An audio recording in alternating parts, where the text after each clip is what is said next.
Okay, ladies and gentlemen, thank you for your patience.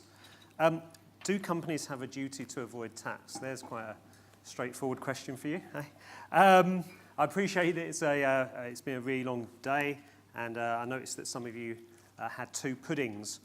So we do have our staff with cattle prods around the sides to keep an eye on you. In truth, I think dozing off is probably going to be very far from your minds in the next couple of hours with the big sessions that we have in front of you. Attitudes towards aggressive tax planning have changed and are still changing and evolving. The public, investors and stakeholders expect higher standards of tax compliance and more transparency from large businesses about the way in which they approach tax.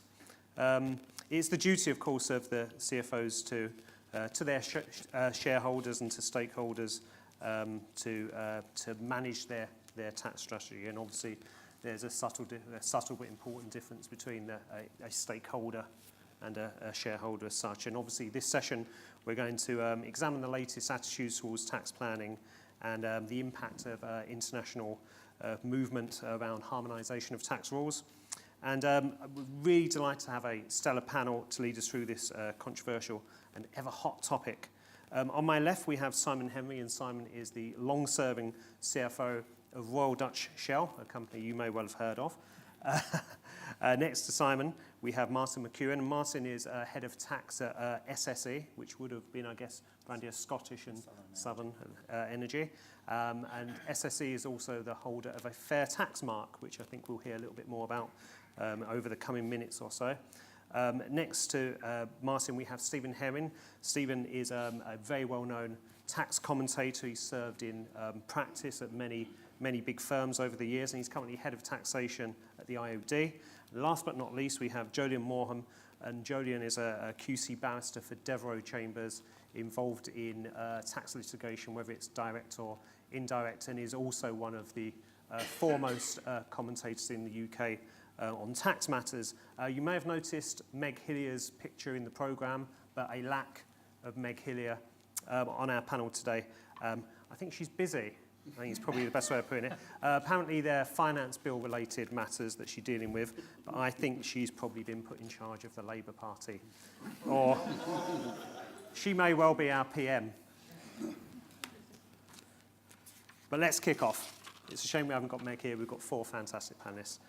Simon, do you want to talk about, perhaps give a corporate response to the raft of tax rules that we've got coming through, what that means for Shell and some of your concerns? You have a big wad of paper there, so, okay. After you. Okay, many thanks. And thank you for being here. It's a bit too easy to make the comments, I think, at the moment, because one thing that goes through comments that I'll make, and I suspect others, is populism and the impact that has today on what is a really important subject. So it's great to be able to share some of the views and the challenges with you, and I'm looking forward to the panel discussion. And I'm going to start by doing something which has probably been in short supply recently, being honest. The tax system, the global tax system, is actually in need of a refresh. The G20 agreed this 4 or 5 years ago, ironically driven by Mr. Cameron, and the response coordinated by the OECD, the BEPS program, Base Erosion Profit Shifting. And leading up to that, and since that, there has been corporate misbehaviour. So BEPS, the EU anti-tax avoidance package, and everything that has flowed from it is not unfair. In fact, it's probably a fair representation of some of the activities of some companies and the way that they have been perhaps sometimes correctly perceived by the public. Just to be clear, we, Shell, and most of the large multinationals I deal with, whether in Europe as part of the European Roundtable CFO Task Force or in the UK, the 100 Group, we support the principles that underline BEPS and the aims of the initiative. The challenge is, as always in this area, in the detail. But importantly, I think companies need to recognise this is the 21st century and we cannot operate without societal acceptance. To the public, it doesn't actually matter whether we follow the letter of the law. They need to understand, be aware of, and believe that we follow the spirit of the law as well. And I think that is key for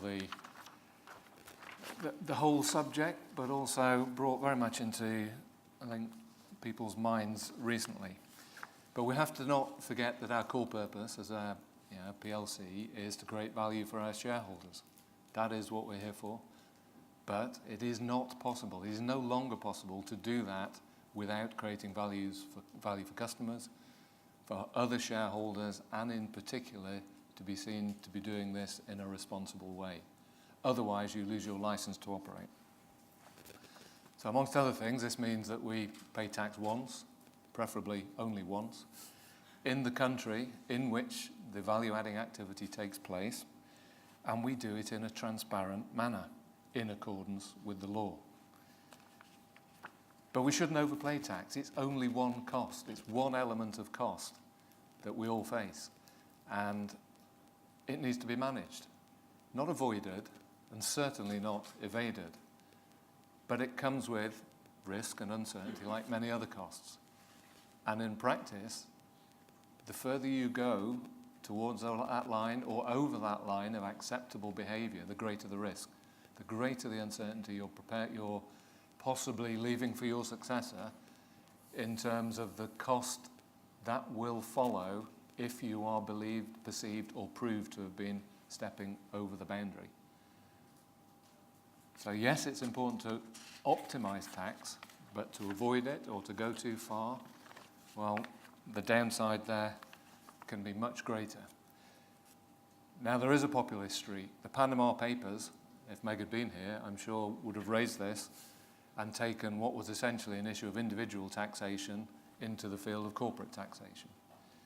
I think there is a danger in tax-aware affairs in general that they are complex, they're difficult, and it's very challenging to have the time to get people up to the right level of understanding, to have the right level of debate, and to keep policy, politics, and populism apart.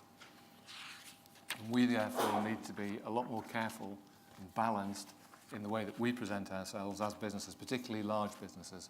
We carry a particular responsibility in the way that we act, but also the way we deal with regulators, the way we deal with governments, and the way we deal with fiscal authorities in an open and transparent way. We firmly believe in the principle of cooperative compliance, which in simple terms means before you put a structure in place or a transfer pricing arrangement, you talk to the FISC first, maybe more than one FISC, and you get agreement first. And that means both sides win because the government gets paid more quickly, less audit, less litigation, less risk. And that really is far more important than trying to push to the edge and keep it like this. So I'll just leave with the thought that as we go forward, the BEPS program exists.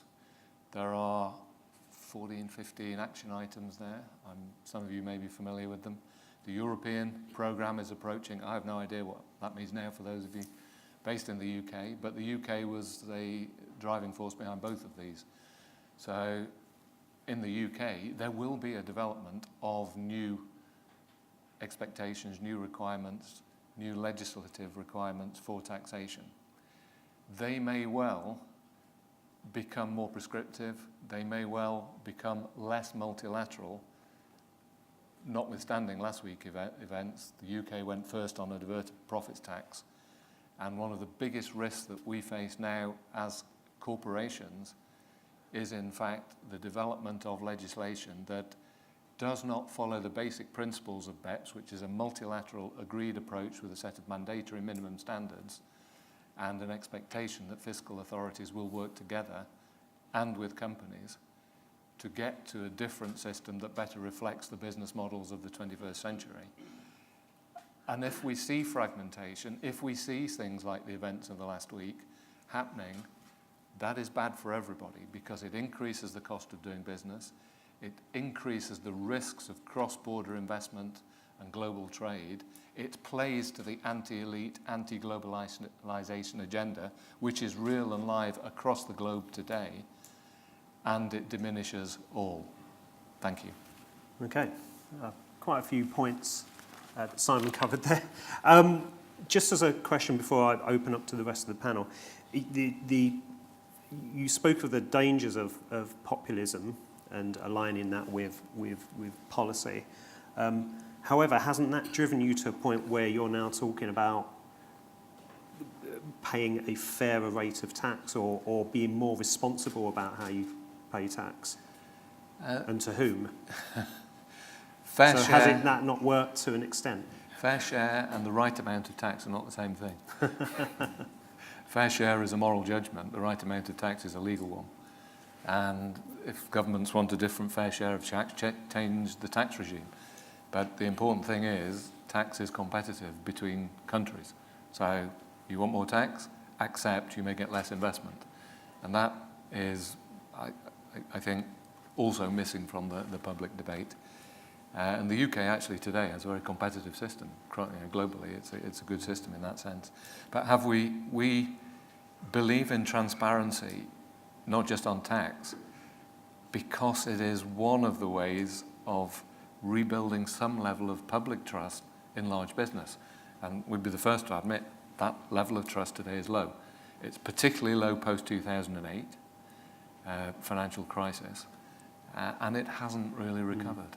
And transparency and openness to a useful extent is one of the few ways of improving that.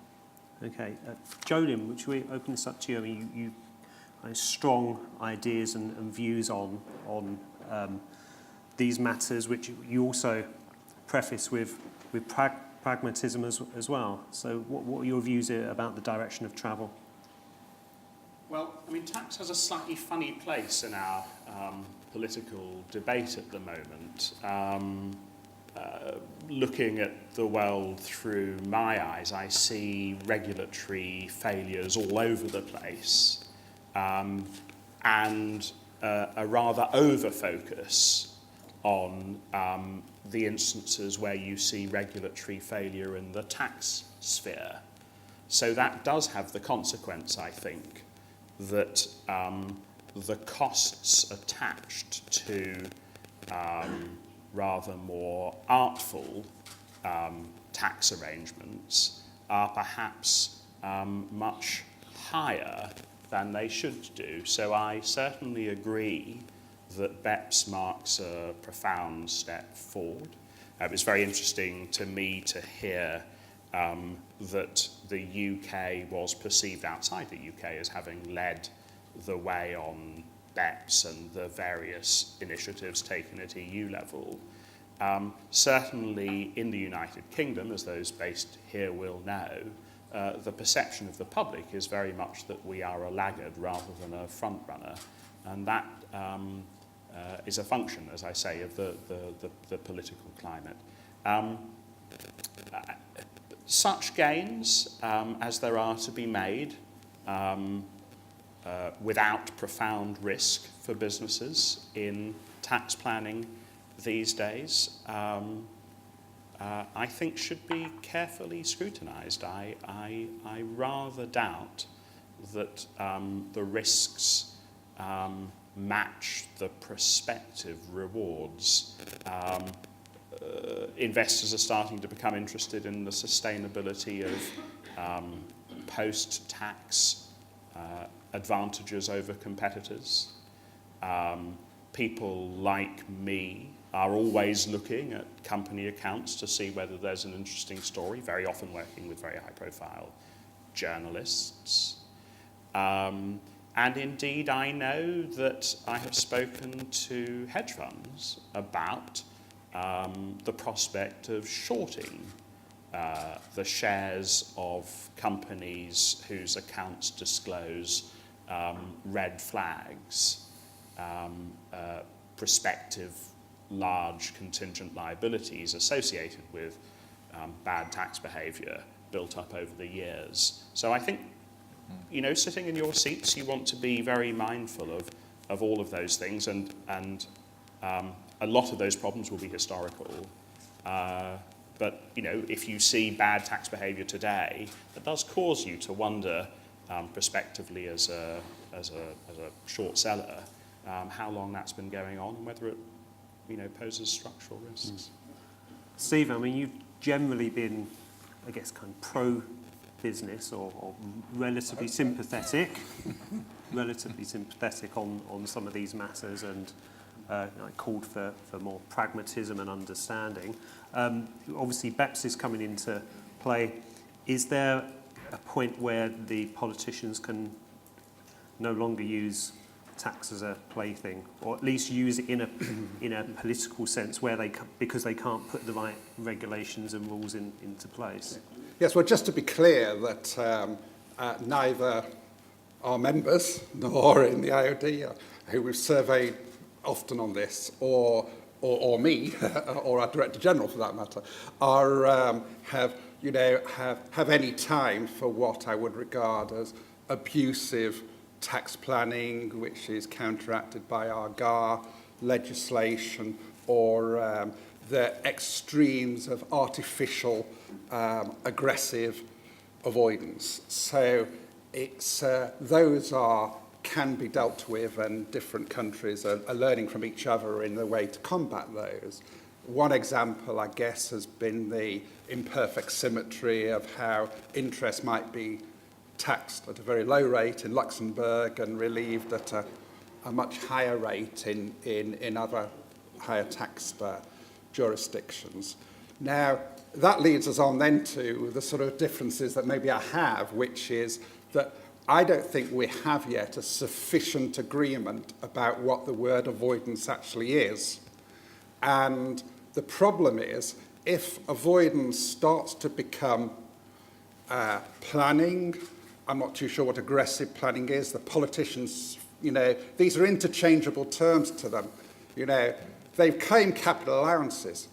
They're tax avoiders, So it's, I think, very important that we get a little bit more depth on what we mean by aggressive tax planning that ought to be nullified by the rules. Now, my other concern about BEPS, so I've got two concerns very quickly. The first one is that I really do doubt whether it's going to satisfy the public perception of what the right amount of tax is. We've put a lot of thought into this, and I've tried to read everything there is on it. And if I could give a very sort of broad summary of it, it's that the tax doesn't reflect either the sales made in a particular country or the extent of the operations and the number of employees in that country. Now, my feeling is, and I've read through the BEPS things with some care, that those, even when BEPS is implemented, we're still going to see very, very major differences that will mean that the stories will still be written to say they've got 20,000 people here and they're only paying, £500,000 in corporation tax or whatever. So I don't actually think that the BEPS project will meet straight on. And my query there is, can a tax on corporate profits do that? Or should we be looking for other ways to tax corporates that are more readily understandable by the public to satisfy that demand? Such as, Stephen? Well, I would say that maybe there would be some mixture of, we won't go into all EU debates for the moment, thankfully, but some mixture of some form of tax on sales and some tax on employment cost, maybe trying to mirror where the greatest value added is driven. Now, maybe that's where the profits are earned anyway, but tracking back to that, I think, is quite difficult. Now, the backdrop to that is, for some of the reasons that Simon touched upon, the corporation tax rates have been falling significantly for many, many years now. There is tax competition between jurisdictions, no doubt about it. In my view, that's going to continue. So we're actually, when we focus entirely on corporation tax, we're looking at a smaller and smaller part of the whole where more taxes are paid through other routes. I mean, a lot of my members complain about business rates and how that impacts upon medium-sized companies, which is probably where the core of our membership is, rather than the small companies or the multinationals. So there are other taxes paid, and corporation taxes. I don't see that curve suddenly turning and corporation tax becoming a bigger and bigger tax collector. You know, maybe people disagree with me on that. Let's move on from that soon. So, Martin, we've had a lot of context set. Obviously, SSE has a fair tax mark. Could you explain why that came about? Was it around a lot of these issues that have been flagged up, and what you were trying to achieve with that? Yeah, I mean, very much so. I mean, obviously, we've all been very aware of just reducing levels of trust in big business, certainly over the last few years. And certainly in our industry, obviously, we sell electricity and gas primarily to domestic customers, where not only do you need to factor in shareholder return, but you're trying to keep costs down for customers as much as possible. So there's a real pressure on being efficient. But obviously, we're in an environment where trust in big business has been eroded over a period of time. So we undertook market research around, what is public attitude when it comes to tax? And I mean, what we found was only 34% of the public actually felt that big businesses paid their fair share in tax, which contrasted with 80% who thought the small businesses did. And they said, okay, well, how do you address that? Well, a little bit of transparency. So we asked the question, well, who would you trust to provide information about a company's tax affairs? Of which the response was 47% of the public would trust the tax authorities, 43% would trust an independent accreditor, but only 6% would actually trust the company themselves to provide that information. So it puts you in quite a difficult position then. Particularly if you are a responsible taxpayer, which I think most big businesses try to be. How do you get that message across, and how do you actually convince people of that when the level of public trust is so low? And that was the reason we had gone down the fair tax mark route. Was we said, well, because we've been increasingly open and transparent in terms of what we disclose publicly. We thought, if only 6% of people will actually believe what we say, can we strengthen that through a third-party accreditation? Hence the reason we'd gone down that route. But where we essentially got to was being very, very clear on what our policy is around tax. That yes, we have an absolute obligation to be efficient. We have the obligation to our customers primarily and our shareholders. But at the same time, when we're making decisions around tax, and obviously wider business decisions, we do try to be a responsible company, and we'll take into account the position of stakeholders, wider stakeholders. So the general public, the public coffers, etc. And it comes back to this point around almost demonisation of tax planning and sort of the muddying the water around, well, what is tax avoidance, etc. So one of the steps we took was to say, yes, we are efficient. We will take steps to reduce our tax liability, but at the same time, we won't do anything which we think would be deemed to be aggressive. We won't use the tax system in a way we don't think it should be or was meant to be used. Martin, was that chicken or egg? Did you decide we want a fair tax mark because this is a hot topic at the moment? Let's run through our systems and processes and what we pay, and let's, with a bit of luck, we are probably on the right side of what most people may consider fair, and we can get a tax mark. Yeah, no, I mean, we had reached the point where our disclosures around tax had been developing over a period of time, but as I say, we'd taken the view that it was getting to the point where it didn't really matter what we said or how much we disclosed if people weren't going to trust us. I say particularly in our industry. I mean, the energy companies are, we have quite a challenge in terms of addressing public trust. And that's where we thought, and we have always been a responsible company around tax. We didn't make any change to policy around it, but we thought some form of third-party accreditation would actually bolster our position. Simon, do you want a fair tax mark? Would you make a fair tax mark? Who would you want to decide that the tax that you pay is fair? Well, I must say it's a great story. I've not heard that before, and I'm struck by the 6% figure, possibly because it's so high. But that's at the core of what we face. Was the auditor one of the questions as to whether auditor tax returns? Yes, and they were even like, I think it was something like 25%. Yeah. So somewhat less than the fiscal authority. Mm-hmm. So I think that also tells you that even institutes whose role is verification is important. The energy industry is particularly exposed in this globally because of effectively extractive industries, and the fair share of tax or revenues that are accruing to the country that holds the resource, which are often developing or much poorer countries. So this has been an issue for 20 years, and we were a founder member of the Extractive Industries Transparency Initiative, or the EITI, back in the 90s. That particular initiative provided independent audit, usually through auditors, but not necessarily, it was up to the country, of both sides, so both what we paid and what the government received, and then what the government did with it, with the cash. And I think that independent verification has been a very important factor in establishing some level of credibility behind the share and the probity of the way that the cash has flowed back to the government. So I think in principle, it's a great idea. The question Sounds about, like good work for the top 6 accounting firms. It can be an issue. It's a bit like a sustainability report. Do you get that validated or audited or not? And at the moment, this is evolving practice, so the integrated reporting stream. And I do think there is, yes, potentially a revenue stream out there, and it may just become a cost of doing business.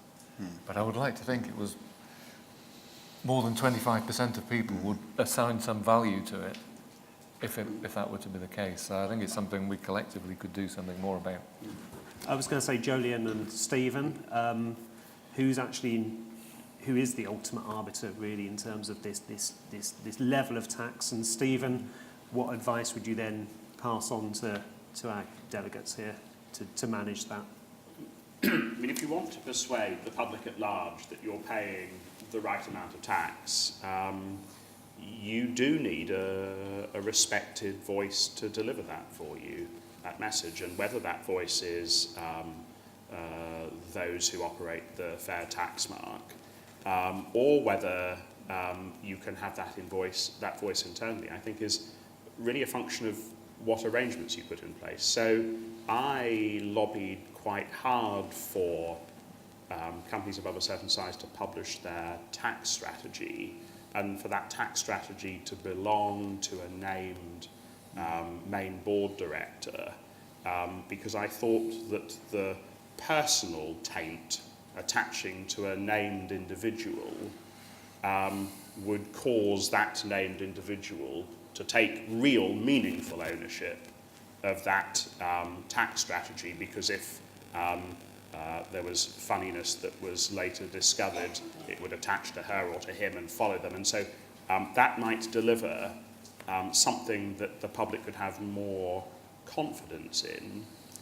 Business furiously lobbied against that personal accountability, and it was removed from the schedule to the UK Finance Bill currently going through Parliament today. And so, from one perspective, that's a good thing. The board now collectively owns that strategy, and in a sense it becomes a document that's meaningless. It doesn't really achieve anything. It'll just be another regulatory cost, basically. There's another way of looking at it, though, which is that it's an opportunity that is missed. It's an opportunity for business to persuade the public that it is interested in being transparent and accountable, and it does create the climate that I hear business saying it does not like, of distrust of business. Just one final thing. There was a very good paper that was produced by the CBI about 4 or 5 years ago on principles of good tax. That was a very good document. It was a document I would cheerfully have signed up to. I read it with a very critical eye because I'm a desperate cynic. And I didn't really find anything at all that I objected to. And I worked quite hard with the author of that paper, and ultimately he was unable jointly to publish something with me. But I published something myself. That's a good document to go back to. One of the reasons I'm here is because I'm very interested in working with businesses to help on this issue. I don't say that because I need the income. My litigation practice is very healthy, but it's something that I'm socially very interested in.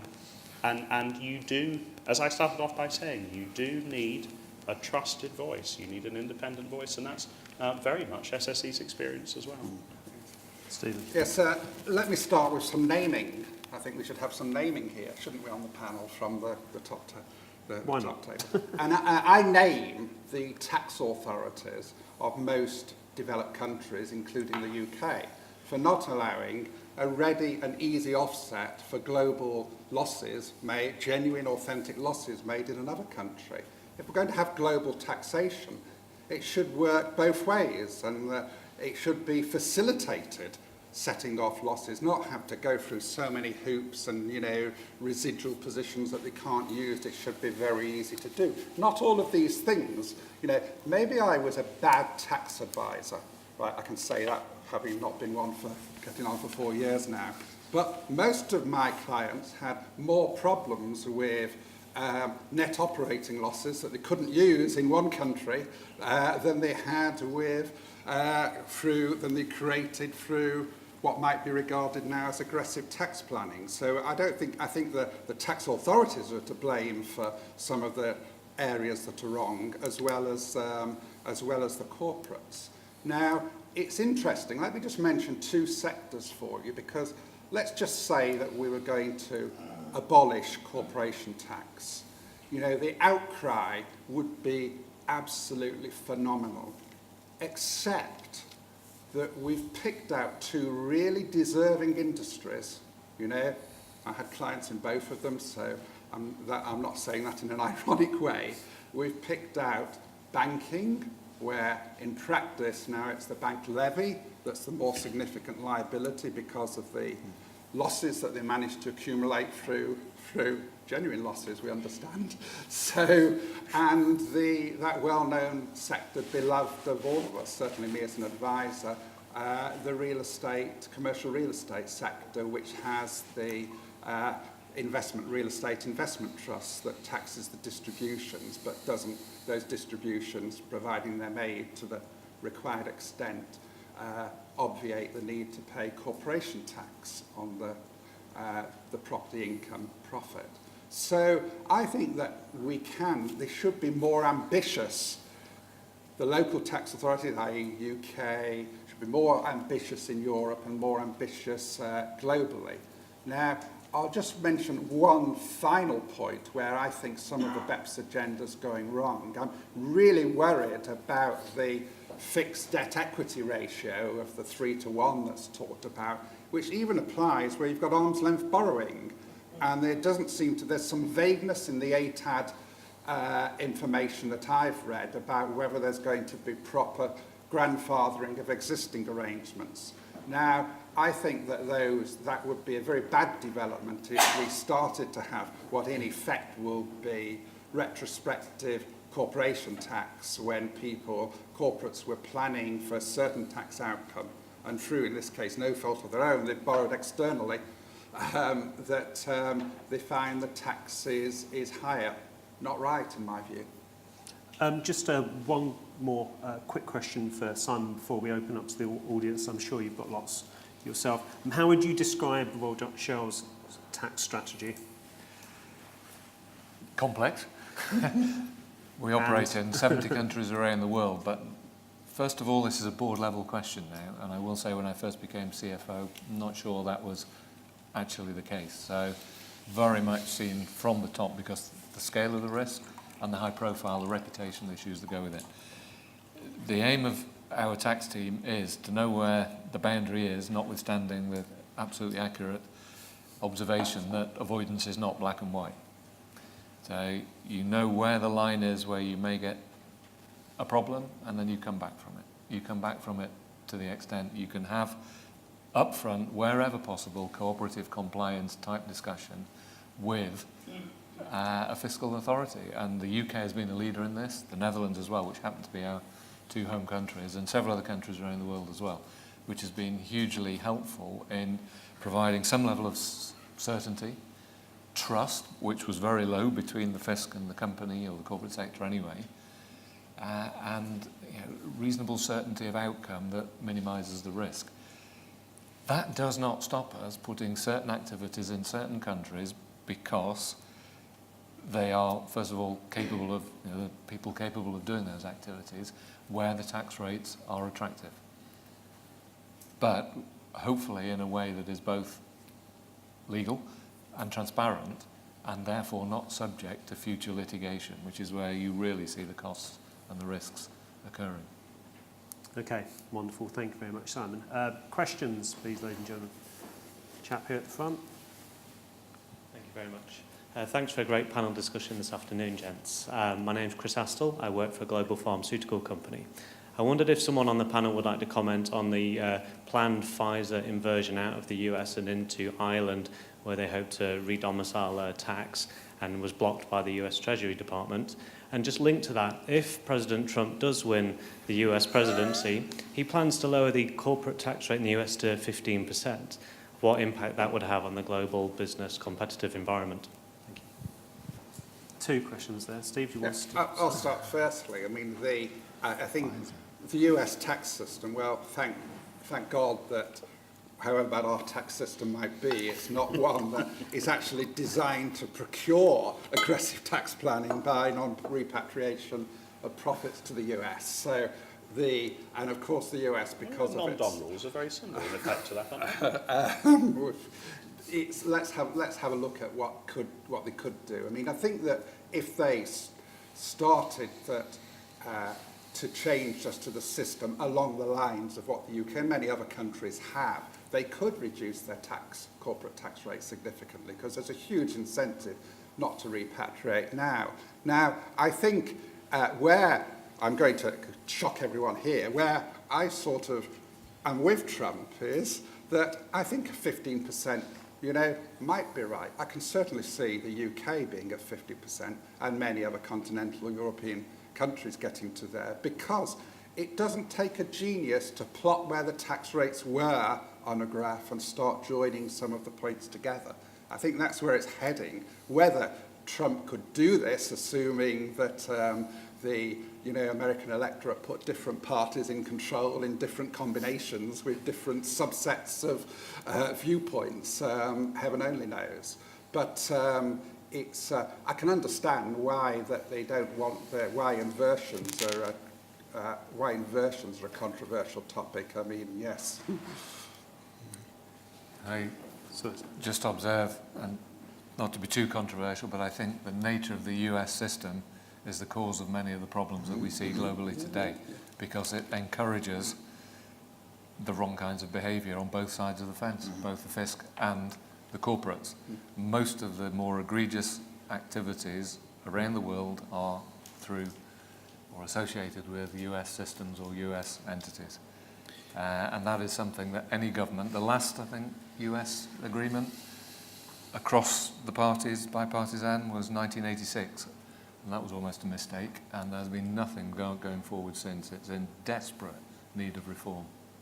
If US companies, US multinationals operating in the tech sector here were paying US tax on their European activities, they wouldn't have the same incentive to avoid tax in Europe that they presently do, because they would be relieved in the US on the European tax that they pay. So it's the dysfunctionality, at least as I see it, of the US system that creates the incentive for abusive practice over here. So I absolutely endorse those observations. Two gentlemen over there.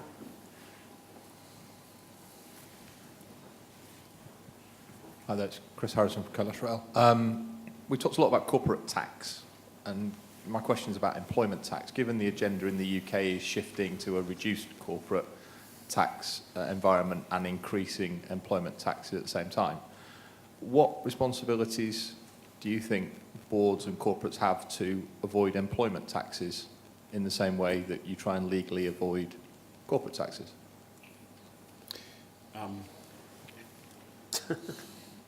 Employment taxes are an enormous contributor to UK public finances. Osborne said this morning that income taxes were going to rise in consequence of Brexit, and that's fundamentally inevitable, I think. It is very, very difficult now to avoid employment income tax otherwise than by making staff self-employed.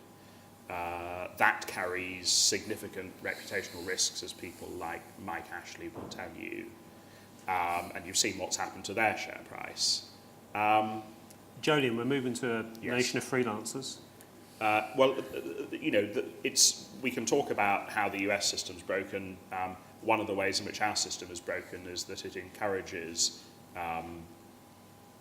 good employers to compete with bad employers by making staff freelance in order both to shift the costs of employment and also to reduce the tax cost attached to engaging workers. And both of those things are pretty done. The difficulty that Treasury has, and I know this because I've spoken to Treasury about it, is that they don't believe that they would get across the Commons a bill to equalise tax rates between the employed and self-employed. They don't think Parliament would go for it. I think there's also a bit of a concern if you're looking at employment taxes. If you undertake activities to reduce corporate tax, you create a bit of an issue of potentially the company, but if you're then creating potential issues for your employees as well, not only could you have upset tax authorities, but upset employees, depending on how it works through. So I can understand why it's an area that's not necessarily touched. I mean, it is difficult to avoid income tax for employees.